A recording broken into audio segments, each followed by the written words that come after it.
Corazones caídos. Saga Castile 3. Victoria Cleo Andrews. Capítulo 16. El juicio. La sala del tribunal estaba rellena como un pavo del Día de Acción de Gracias, y había tantísima gente que parecía que aquello iba a estallar. Casi llorando, la madre de Logan me dijo que algunas personas de Winnerow habían decidido cerrar sus tiendas y abandonar sus trabajos para acudir a la vista. Aquel día de primeros de noviembre nos trajo el primer día de frío invernal. Estuvo nevando intensamente durante toda la mañana. Un viento penetrante y frío arremolinaba los copos de nieve. Con un tiempo semejante, duro y brutal, yo no creí que mucha gente se aventurara a salir, pero al parecer la mayor parte de los habitantes de la ciudad habían venido para ser testigos del espectáculo. Cuando Logan y yo entramos con Camden Lakewood, la gente nos miró y murmuró, y sus voces fueron semejantes a las hojas secas que los primeros vientos arrastran antes del invierno. Todo lo que nos concernía era pasto para sus mandíbulas roedoras, las ropas que llevábamos, la expresión en nuestras caras y el modo en que caminábamos al recorrer el pasillo para ir a ocupar nuestros asientos delante de la mesa del juez. Camden Lakewood tuvo la idea de que debíamos crear inmediatamente un marcado contraste entre nosotros y Fanny y Randall, de modo que Logan llevaba uno de sus caros trajes azul oscuro y su abrigo de lana de oveja. Yo llevaba un vestido de lana azul oscuro, mi juego de brazalete, collar y pendientes de diamantes, y mi abrigo de zorro plateado. Me había peinado severamente, con el cabello sujeto a ambos lados de la cabeza. Los padres de Logan se sentaron justo detrás de nosotros, y parecía como si su madre contuviera la respiración. Tenía el rostro congestionado y su expresión era agitada. Su padre sonrió afectuosamente y movió la cabeza para animarnos. El murmullo de la multitud incrementó su volumen en el momento en que Fanny Randall y su abogado, Wendell Barton, entraron en la sala. Hacía 2 semanas que se habían casado en una rápida ceremonia civil. Fanny les adelantaba algunos pasos, llevaba su magnífica cabellera negra atada en un moño, y lucía unos largos pendientes de plata que colgaban de sus orejas como carámbanos. Me sorprendió verla tan elegante con su pesada chaqueta de lana verde oscuro, encima de la cual llevaba una capa que desabrochó en el momento de cruzar la puerta. Debajo de la chaqueta, llevaba un vestido de lana negro, de cuello alto, con mangas 3/4. Solo lucía los pendientes como joyas. Randall vestía un abrigo ligero. Tenía el cabello brillante y húmedo, a causa de la nieve, y aunque parecía asustado y tenso, tenía un aspecto pulcro y distinguido con su traje marrón oscuro. Fanny miraba directamente a todo el mundo y sonreía. Saludó con la mano a algunas personas, gente que reconocí de los Willys. Algunos le devolvieron la sonrisa y saludaron también, pero la mayoría la miraban sorprendidos. Randall ayudó a Fanny a sentarse. Se instalaron al otro lado de la sala. Yo sentía la mirada de Fanny clavada en mí, pero no miré hacia ella. Deseaba que desapareciera. Hubiera querido suprimir su mera existencia. ¿Iba a ser este finalmente su modo de ponerme a su nivel? ¿Airear toda nuestra vergüenza ante toda la ciudad? Fanny había estado siempre tan celosa de mí, lo estaba todavía y lo estaría siempre, que ahora que tenía ocasión de ser oída, yo sabía que no tendría ningún miramiento. Y yo no le había hecho nada, nada. Fanny no deseaba que Drake fuera como su hijo, solamente quería humillarme.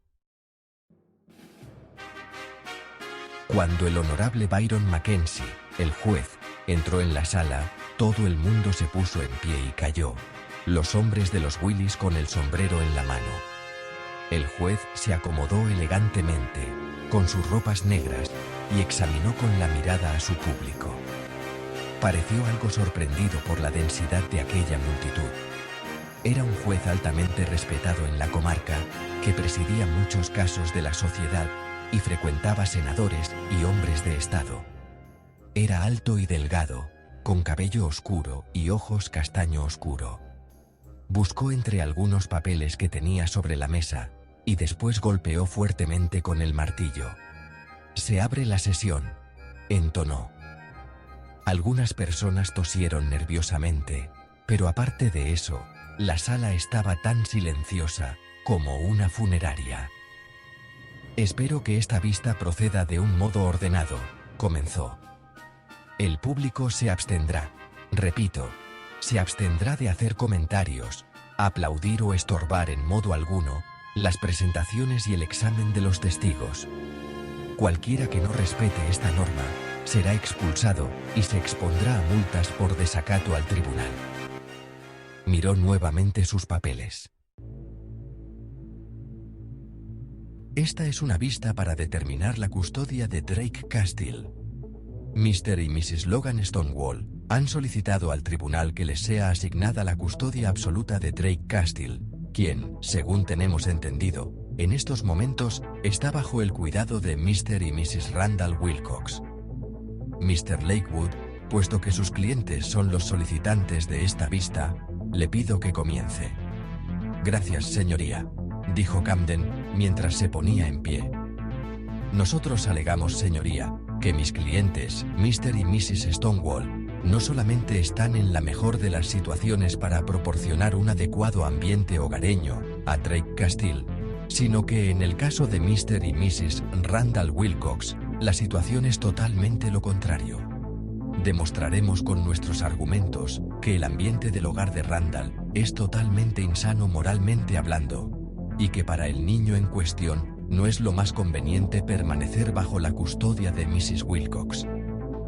A este propósito, señoría, nos gustaría presentar algunos testigos que no solamente pueden cualificar nuestros argumentos, sino que pueden demostrar a este tribunal la superioridad de las intenciones de mis clientes y del ambiente de su hogar». «Muy bien, Mr. Lakewood», dijo el juez mecánicamente. «Sírvase llamar a su primer testigo». Llamamos a Mr. Peter Mix, director de las escuelas Winerow. Como focas amaestradas, todas las cabezas de la buena gente de Winerow se volvieron hacia Mr. Mix, que se levantó rápidamente de su asiento y se acercó al estrado de los testigos, en donde le tomaron juramento. En sus brazos llevaba una carpeta. Camden Lakewood apoyó un codo sobre el estrado cuando Mr. Mix se sentó. «Declaré su nombre y su posición para que sean registrados. Me llamo Peter Mix. Soy el director de las escuelas Winerow». «¿Cuánto tiempo hace que ostenta usted el cargo, Mr. Mix?» «Cerca de 28 años», dijo Mr. Mix, con evidente orgullo. «De modo que usted ya era director de las escuelas Winerow cuando Fanny y Heaven Castile eran estudiantes de ese centro». «Lo era». «Voy a pedirle, Mr. Mix, que dirija usted su memoria hacia esos años y declare ante el tribunal su evaluación de aquellas dos alumnas».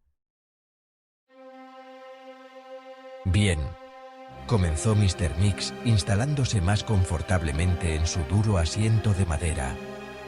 «Las recuerdo vivamente porque su familia era una de las familias más pobres de la montaña, y desgraciadamente», dijo bajando la voz, como si estuviera susurrándole un secreto al juez, como un colegial que quiere que todos oigan su secreto. «Estas familias y sus hijos son los que más problemas de disciplina nos proporcionan. Vienen a la escuela desnutridos, vestidos pobremente, y en cuanto se refiere al aprendizaje no están muy motivados. Por favor, concéntrese en el punto tratado, Mr. Lakewood», dijo el juez. «Sí, señoría». «Mr. Mix, ¿cómo caracterizaría usted a Fanny Castile en relación al tipo de estudiante que acaba usted de describir?» «Oh, típica. Un constante problema de disciplina. Notas bajas. Usted dice típica, pero ¿eran sus problemas de disciplina absolutamente típicos?», preguntó Camden rápidamente. «Bueno, realmente no. Era lo que llamamos una jovencita promiscua. Siga, por favor». «A menudo». Teníamos que reñirla por conducta impropia en una joven, especialmente una jovencita de solamente 12, 13 o 14 años. Mr. Mix, ¿quiere usted exponer ante el tribunal un ejemplo de esta conducta? Señoría, dijo Wendell Burton poniéndose en pie. Protesto por este tipo de interrogatorio. No tiene peso en esta vista conocer cómo era Mrs. Wilcox en su época de adolescente. Casi todo el mundo en esta sala hizo sus travesuras de una manera u otra cuando él o ella eran jóvenes. Pero todos crecemos, cambiamos y maduramos, y hoy estamos aquí para hablar de una Mrs. Wilcox adulta y de una Mrs. Stonewall adulta. ¿Mr. Lakewood? Señoría, es opinión nuestra que Fanny Wilcox no maduró, como Mr. Barton indica, y que de hecho ha continuado gozando de una historia continua de promiscuidad. Dejaré que el testigo prosiga, dijo el juez. Pero le advierto, Mr. Lakewood, que lo que me interesa es que aquí se diga la verdad, no simples suposiciones. Lo entiendo, señoría. Mr. Weeks, ¿quiere usted darnos un ejemplo? Bien. Mr. Mix abrió la carpeta. En un determinado día de marzo, durante su segundo año en el instituto, Fanny Castile fue descubierta en el vestuario de los muchachos con dos jóvenes. Ella iba medio vestida. Se le hizo una reprimenda y fue enviada a casa más temprano. En otra ocasión, hacia finales del mismo mes, fue hallada con un estudiante mayor en el espacio exiguo debajo del escenario. El maestro que los encontró escribió en su informe que estaban abrazados de una manera licenciosa. Nuevamente fue enviada a su casa. ¿Qué edad tenía ella entonces? 13 años. Entiendo. ¿Otros ejemplos? Media docena por lo menos. Señoría, no deseo ser repetitivo y hacer perder el tiempo al tribunal con la explicación de otros ejemplos, pero quisiera que el informe escolar de Fanny Castile se incorpore como evidencia de la vista para ser considerado en la decisión final. Aceptado. No tengo más preguntas para Mr. Mix. Mr. Burton, dijo el juez. Wendell Burton sonrió. Tenía un rostro dulzón con grandes ojos azules y unos labios que se movían como dos tiras de caramelo rojo. Justo encima de su ceja derecha destacaba una verruga prominente. Llevaba el pelo estirado hacia atrás, con la raya desviada unas 2 pulgadas del centro. Mediría 1,70 m aproximadamente y era algo cargado de hombros. Observé que tenía el hábito de frotarse las manos antes de hablar. Mr. Mix, dijo sin abandonar su mesa, supongo que ha traído usted también los informes de Heben Castile. No. Bueno, ¿y por qué no? Solamente se me pidió que trajese los informes de Fanny Castile. Entiendo. Pero sabiendo de qué trataba esta vista, supongo que usted echaría una ojeada a los informes de Heben Castile. Mr. Mix se agitó en su asiento, me miró y después volvió a mirar a Wendell Burton. Eché una rápida ojeada solamente por si me hacía alguna pregunta en relación con esos informes. Ah, bien, muy bien, dijo Burton acercándose a Mix. Ahora, ¿querrá usted contar al tribunal lo que descubrió cuando leyó los informes de asistencia de Heben Castile? No comprendo, dijo Mix, mirando hacia el juez. Especialmente durante su último año en Winnero, ¿cómo calificaría usted la regularidad de su asistencia? ¿Cómo? ¿No estaba ausente gran parte del tiempo? ¿Ausente? Mr. Mix, dijo el juez. Conteste usted la pregunta, por favor.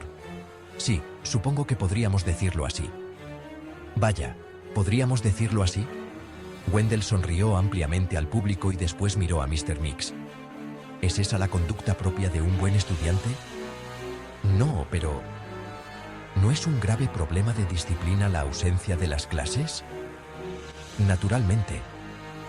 A pesar de su conducta inmadura en la escuela, Fanny Castile, por lo menos, asistió más regularmente a las aulas aquel año, si revisamos esos informes escolares, ¿no es cierto, Mr. Mix? Mr. Mix, dijo Wendell con expresión súbitamente comprensiva. Entiendo. ¿Cómo se siente usted? Juzgar si una mujer adulta va a ser una madre mejor que otra mujer adulta, sobre la base de su proceder en el instituto, es casi tan válido como mirarlo en la bola de cristal de una adivinadora, ¿no es verdad? Protesto, señoría, dijo Camden. Está pidiendo al testigo que forme juicio sobre el valor de su propio testimonio. Pero, señoría, Mr. Lakewood ha estado hasta ahora pidiendo al tribunal que dé validez al juicio de Mr. Meeks.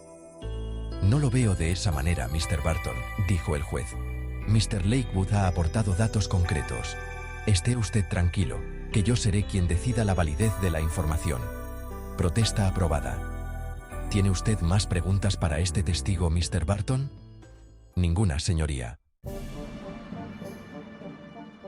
Ah, sí, una más, dijo volviéndose de pronto. Mr. Meeks, recientemente Mr. Stonewall llevó a Drake Castile a su escuela para hacerle ingresar como estudiante, ¿no es cierto? Sí. Mr. Meeks quedó tenso, juntando las manos como si rezara. Y usted aceptó al chico aunque no tiene todavía la edad, ¿no es cierto? Sí, pero... En otras palabras, ¿usted hizo una excepción para complacer a Mr. y Mrs. Stonewall? No, no solamente para complacerles. Podemos hacer excepciones cuando un estudiante potencial aparece como una excepcional promesa. Entiendo. Entonces, ¿la posición e influencia de Mr. y Mrs. Stonewall en esta comunidad no tienen nada que ver con su decisión? Protesto, señoría. O con su testimonio de hoy, aquí, añadió rápidamente Wendell Barton. Señoría, prosiguió Camden. Me alegró comprobar que podía ser tan agresivo como Wendell Barton. Señoría, estoy intentando demostrar que este testimonio no es imparcial, dijo Burton. Mr. Burton, como ya le he dicho, solamente me interesan los hechos concretos que Mr. Meeks ha traído al tribunal, y no su evaluación subjetiva. Por lo tanto, es innecesario intentar demostrar su prejuicio en esta cuestión. ¿Tiene usted más preguntas? No, señoría. Yo tengo una pregunta más, señoría, dijo Camden. Proceda. Mr. Meeks, recientemente Mrs. Stonewall, volvió a las escuelas Winerow para trabajar allí de profesora. Basándonos en su opinión subjetiva como superior de Mrs. Stonewall, ¿cómo calificaría usted su trabajo? Lo desempeñó muy bien, los estudiantes la querían, conocía bien la materia de su asignatura, y el personal la aceptó de buen grado. Entonces, ¿se relacionaba bien con los escolares? Oh, sí. La echaron mucho de menos cuando se marchó, y yo me sentí muy desilusionado cuando decidió no volver, dijo Mr. Meeks. Los ojos se me llenaron de lágrimas al oír aquello, y recordé cuánto me entristeció el dejar la enseñanza para ir a vivir a Farcy. Logan presintió mis sentimientos y alargó el brazo por debajo de la mesa para cogerme la mano. Gracias. No hay más preguntas, señoría. ¿Puede usted bajar del estrado? Mr. Meeks. Señoría, dijo Camden, nos gustaría llamar al reverendo Wayland Wise al estrado. Esta vez se oyó un suave ruido entre el público, como si todos hubieran contenido la respiración al mismo tiempo. El reverendo Wise, que estaba en pie al fondo de la sala, comenzó a recorrer el espacio que le separaba del lugar de los testigos con lentitud y deliberación. Jamás había parecido más orgulloso ni más distinguido. Las personas sentadas cerca del pasillo se inclinaban hacia el otro lado, como si él abriera el aire delante de sí, del mismo modo que Moisés abrió las aguas del Mar Rojo. Incluso el juez parecía impresionado. La voz del reverendo sonó fuerte y clara al hacer el juramento. No solamente colocó su mano sobre la Biblia, de hecho, la cogió. Tenía el rostro grave y los ojos tan intensos como solían ser en la iglesia, cuando parecía mirar directamente a la cara del diablo y desafiarle con sus palabras bíblicas. Anticipando su testimonio, el corazón comenzó a latirme alocadamente.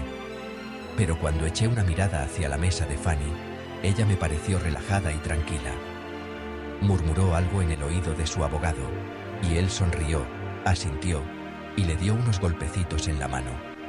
Randall miraba fijamente delante de sí, con poca o ninguna expresión en su cara hasta que se volvió hacia mí. Tenía el aspecto de un hombre atrapado, inseguro de lo que hacía e incluso del motivo que le había traído allí. Daba la impresión de querer disculparse ante mí. Pero Fanny le dio un codazo y él volvió a girarse rápidamente. Reverendo Wise, ¿querrá usted contar al tribunal bajo qué circunstancias acogió usted en su casa a Fanny Castile y la trató como si fuese su propia hija? El Señor nos permite ayudarnos mutuamente en muchas maneras si nuestro corazón lo desea, comenzó el reverendo Wise. Me enteré de la triste situación de la familia Castile, hijos sin madre, y durante gran parte del tiempo sin padre, viviendo en una choza de los Willis, hambrientos, con frío, abandonados. Mi esposa y yo hablamos de la situación y decidimos que podíamos aceptar en casa por lo menos una de aquellas criaturas, cuidando de ella del mismo modo que el Señor ha cuidado de nosotros, dijo. Algunos de sus feligreses asintieron y sonrieron virtuosamente. De modo que usted llevó a su casa a Fanny Castile para que fuese su hija. Incluso le dio su nombre y le cambió el nombre de pila, ¿no es cierto? Así lo hicimos, felizmente. Describa, por favor, cómo era Fanny cuando usted la llevó a su hogar. Estaba agradecida. Se sentía feliz estando allí. Naturalmente, comencé a instruirla en los senderos de la virtud. Conocía las circunstancias bajo las que había vivido y cómo habían afectado aquellas a su educación moral. ¿Hizo usted progresos satisfactorios con Fanny?, preguntó Camden. Los ojillos negros del reverendo Wise se clavaron en Fanny y después pasaron rápidamente por el público de la sala. Era una criatura difícil, a menudo promiscua, como se ha descrito. Yo presentía que el diablo se había apoderado de ella. Entiendo. De modo que la conducta que Mr. Mix ha descrito continuó a pesar de hallarse en un hogar acogedor, amada y atendida. ¿No es eso cierto? El diablo es en verdad un enemigo inteligente. Por favor, reverendo, limítese a responder la pregunta con un sí o un no. Sí. Y en ese punto, Fanny estaba convirtiéndose en mujer, dijo Camden. Hizo una dramática pausa. Se hubiera podido oír la caída de un alfiler. Tal era el ansia de todos los oyentes en escuchar la escandalosa verdad. Por un momento, Camden escrutó a su público.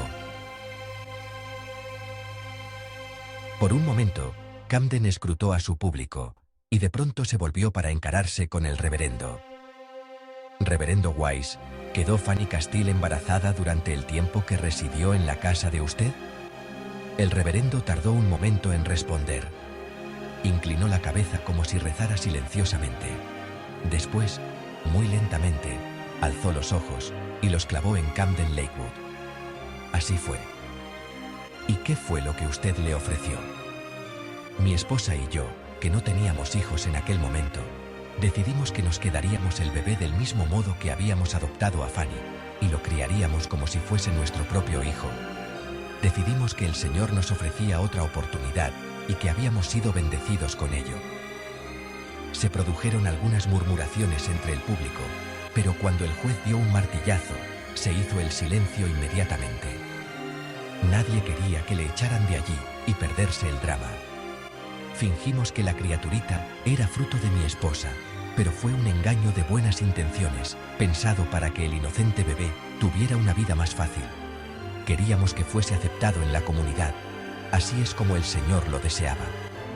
No estoy aquí para cuestionar sus motivos, reverendo, pero ¿no es cierto que usted ofreció a Fanny Castile $10,000 si firmaba un documento renunciando a todos los derechos sobre su propio hijo? Lo hice, pero no era mi intención comprarle la criatura. Mi esposa y yo pensamos que Fanny necesitaba el dinero para su propio sustento, después de abandonar nuestro hogar y salir al mundo para ganarse la vida. Pero ese documento declara que, a cambio de la suma de $10,000, se cede el bebé y se hace un juramento de mantener en secreto para siempre las circunstancias del nacimiento del mismo. ¿No es cierto? Sí. Y Fanny Castile le vendió de buen grado su propia hija. El reverendo se limitó a afirmar con la cabeza. Se registrará como afirmativa la respuesta del testigo, instruyó Camden. No hay más preguntas, señoría. Camden me dijo que su estrategia sería evitarle declaraciones embarazosas al reverendo, confiando que su testimonio en contra implicaría que Fanny se había acostado con cualquiera, quedado embarazada y vendido a su hija. Esperaba que Fanny y su abogado no deseasen sacar a la luz las circunstancias reales, pues estaba en cuestión la moralidad de Fanny, pero ellos estaban dispuestos a correr el riesgo. Reverendo Wise, comenzó Wendell Burton, esta vez saltando de su asiento como una bala. ¿Fue el interés por el bienestar de Fanny Castile el único motivo que le guió a entregarle $10,000 a cambio de su bebé? No estoy muy seguro de... No era usted, y no es usted en verdad, el padre del primer hijo de Fanny Castile.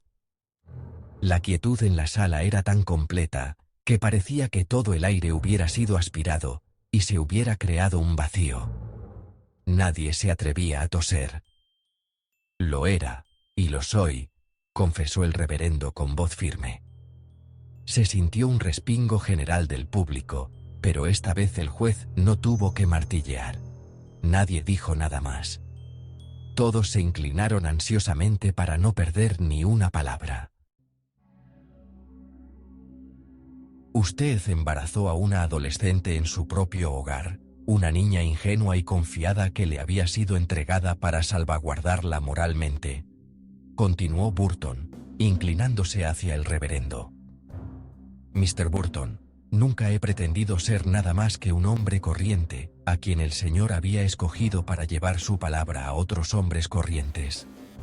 Hice todo lo que pude para reformar a Fanny Castile, pero no estaba en mi mano lograrlo. ¿De modo que sedujo usted a una niña de 14 años? Insistió Barton, ferozmente. Créame, ningún hombre hubiera tenido que molestarse en seducir a esa jovencita promiscua. Esa joven maligna, pecadora, señaló a Fanny con el brazo extendido como el brazo de un profeta a punto de pronunciar las propias palabras de Dios. Se deslizó en mi lecho y con su cuerpo lujurioso y desnudo, se apretó contra mí. Me sedujo, pues como lo he dicho, solamente soy un hombre hecho de carne. Bajó el brazo y después la cabeza, la cual sacudió tristemente. Tristemente, vergonzosamente humano. Pero el hecho está ahí. Usted era el adulto, y no la hizo marchar, prosiguió Burton. No, no lo hice, dijo el reverendo alzando nuevamente su penetrante mirada. Pero no he dudado ni por un momento que el diablo la poseía, y se manifestaba por ella, y había encontrado un modo de horadar la armadura de mi fe, ya que mi fe estaba hiriendo fatalmente al diablo en Winnerow, como puede afirmar mi gente. Me alegró que Fanny abandonara mi casa, dijo. Y comprendo por qué el Señor me instruyó para que le comprara el bebé. El Señor no quería que aquella criatura se criara en el hogar de una mujer semejante, una mujer sostenida firmemente en las garras del diablo. De modo que usted tentó a una jovencita con $10,000 para que vendiera a su hija. ¿Y qué otra cosa podía hacer ella? Solamente tenía 14 años, dijo Burton. Protesto, señoría. El fiscal está haciendo y respondiendo sus propias preguntas. Protesta aceptada, Mr. Burton. ¿Está usted haciendo la pregunta a Mr. Wise? No, respondió Burton rápidamente. No hay más preguntas. Reverendo Wise, permítame que yo le haga la pregunta, dijo Camden, antes que transcurriera otro momento. ¿Tenía Fanny Castile alguna otra alternativa, si no era la de venderle a usted su hija? Naturalmente. Hubiera podido conservarla. Hay la beneficencia, existe la caridad. Hubiera podido insistir en que yo las mantuviera a ella y a la niña. El hecho es que Fanny no deseaba quedarse con el bebé, ¿no es así? No. Ella solamente deseaba el placer pecaminoso, y no las responsabilidades. No hay más preguntas, señoría, dijo Camden. El reverendo bajó. Al recorrer nuevamente el pasillo, Mantuvo muy erguida la cabeza y su mirada era tan intensa como lo había sido cuando se acercó anteriormente a la silla de los testigos, pero yo creí percibir en sus ojos el alivio y en su rostro una leve sonrisa. Había hecho lo que debía haber necesitado hacer durante todos estos años, confesar su pecado, y confesarlo de tal manera que su congregación no dudara en perdonarle. Yo estaba segura que su próximo sermón se basaría en la declaración: he visto al diablo y conozco su maléfico poder, pero he visto también el perdón del Señor, y sé que el Señor es más poderoso. Cuando me volví hacia Fanny, vi que ya no sonreía como antes, cuando el reverendo subió al estrado. Su abogado se había inclinado hacia ella y le susurraba nuevamente en el oído, pero lo que le decía no parecía gustarle a Fanny. Randall estaba cabizbajo y jugueteaba con el lápiz. A pesar de mis sentimientos, no pude evitar sentir lástima por los dos. Ellos no lo sabían, pero todo había comenzado solamente. Pensé que Fanny no tenía que haber dudado en ningún momento del poder del dinero y la influencia. Señoría, dijo Camden, ahora quisiéramos llamar a Mrs. Peggy Sue Martin al estrado. Fanny alzó inmediatamente la cabeza y su abogado pareció confuso. Vi que la expresión en la cara de Fanny era ahora de profunda inquietud. Randall y Wendell Barton le estaban preguntando quién era Peggy Sue Martin, del mismo modo que la mayoría de gente en la sala. El juez dio unos golpes con el martillo, y el público calló, mientras Peggy Sue Martin, una mujer que estaba cerca de los 60, subía al estrado.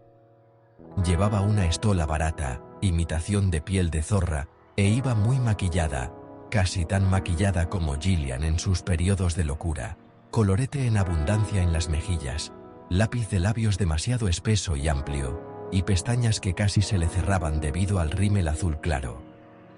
Llevaba el cabello teñido de un amarillo brillante, como si se hubiera vuelto de paja. Aunque se lo peinaba hacia adelante y lo rizaba, los claros eran visibles.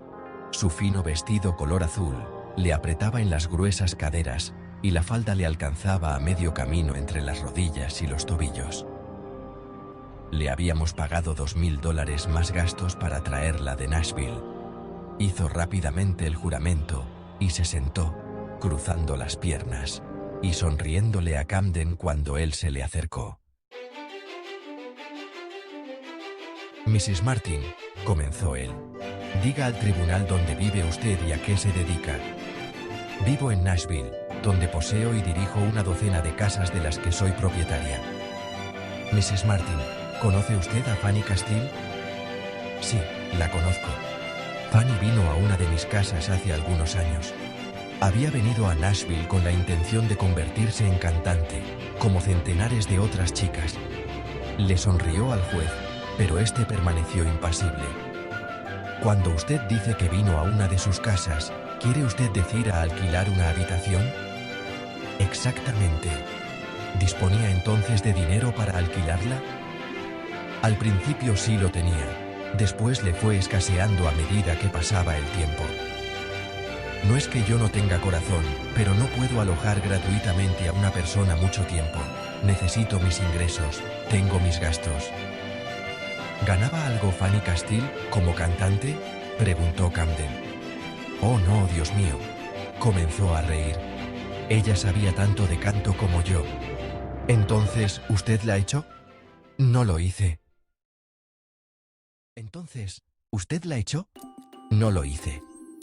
Bien, entonces, preguntó Camden volviéndose lentamente hacia Fanny, y después de nuevo hacia Peggy Sue Martin.